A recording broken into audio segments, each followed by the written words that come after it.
오늘의 묵상 78번째 시간 백부장의 정신이라는 제목으로 함께 말씀을 나누도록 하겠습니다. 오늘 우리가 묵상하게 될 본문의 말씀은 누가복음 제7장 2절 3절 두 절의 말씀이 되겠습니다. 함께 두 절의 말씀을 보도록 하겠습니다.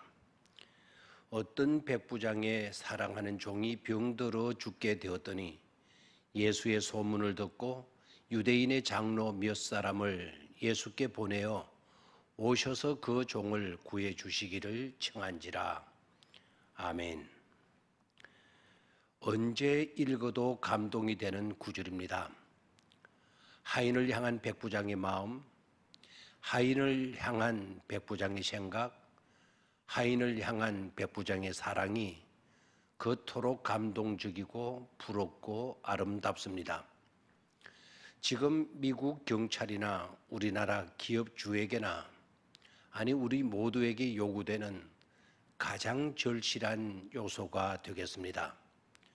그런 정신이 없기 때문입니다. 대구 동신교회 건성수 목사님께서 이런 이야기를 들려주었습니다.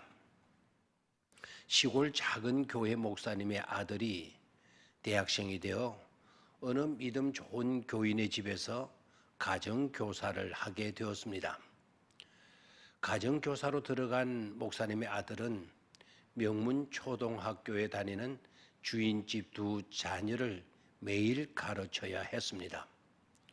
매일 시험을 치는 두 아이가 매일 100점을 맞도록 가르쳐야 했기에 부담도 대단히 컸다고 했습니다.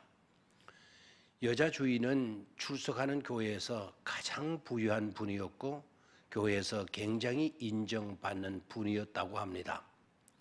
사실 그 교회를 개척할 때에도 그 집을 송두리째 바친 가정이었다고 하니 대단합니다. 그런데 그런 분이 유독 가정교사로 들어온 시골 가난한 목사님의 아들에게는 지독하게 대했고 우습게 여기며 무시하고 차별했다는 것입니다. 전심 도시락을 싸줄 때도 자기 두 자녀는 밥그릇 따로 반찬 그릇 따로 해서 싸주고 밥 위에는 항상 당시에 부잣집에서나 할 수 있는 계란 후라이들을 올려주었다고 했습니다. 그런데 가난한 가정교사 대학생에게는 도시락 하나에 반도 안 되게 밥 조금 담고 장아찌 몇 쪽만 넣어 주었다고 했습니다. 막상 도시락을 열어보면 밥과 장아찌가 섞여 한쪽에 밀려 있었다고 합니다. 밥을 조그맣게 담지 않았기 때문이죠. 점심시간이 되면 창피해서 친구들과 같이 식사를 하지도 못하고 강의실 한쪽 구석에 가서 혼자 식사를 해야 했다고 합니다. 여름방학 그 대학생은 강원도 주문진 부모님 댁에 가서 2주간의 방학을 지냈습니다.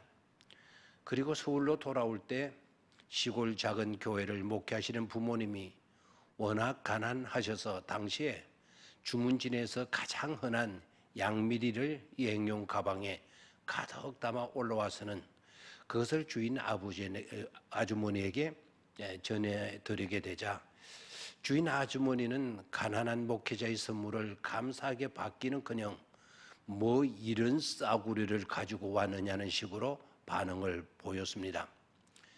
게다가 가난한 목회자 아들 대학생 가정교사가 2주 고향에서 쉬고 왔다고 월급도 주지 않았습니다. 그런데 이상한 일이 일어났습니다. 그 주인의 남편이 나중에 그 사실을 알고는 아내에게 화를 내면서 가뜩이나 가난한 목사님 아드님에게 당신이 그렇게 하면 되겠어요? 라고 하면서 이제라도 당장 봉급을 주세요. 주지 않은 봉급을 주도록 하세요. 라고 호통을 했다는 것입니다.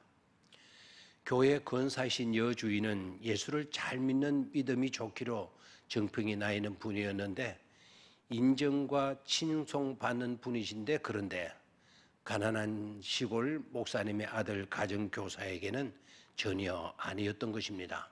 매정했고 지독했습니다. 그 집 남편은 대기업의 상무로서 교회를 다니지 않는 분이셨습니다. 그러나 가정교사 대학생에게는 늘 부인과는 달리 따뜻하게 대해 주었답니다. 그 집 남편은 예수를 믿지 않았지만 아주 인격적이고 아주 마음씨 좋은 분이었습니다. 가난한 시골 목사님의 아들 대학생은 평생 그 남자 주인을 잊지 못한다고 했습니다. 참 이상합니다. 교회에서는 칭찬 듣는 부인은 집에서는 지독했고 교회를 다니지 않는 남편 주인은 굉장히 너그럽습니다. 그런데 반가운 소식은 주인 남편이 후에 예수를 믿고 그 교회 장로님이 되셨다는 것입니다.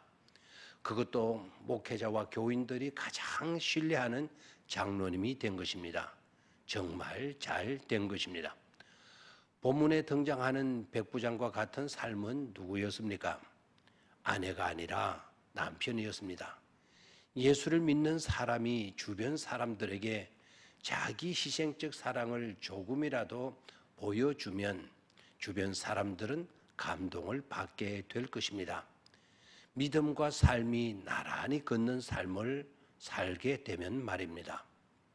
미국 경찰들뿐만 아니라 오늘 이 시대를 살아가고 있는 우리 그리스도인들이 새겨들어야 할 말씀입니다. 백부장의 정신입니다. 감사합니다.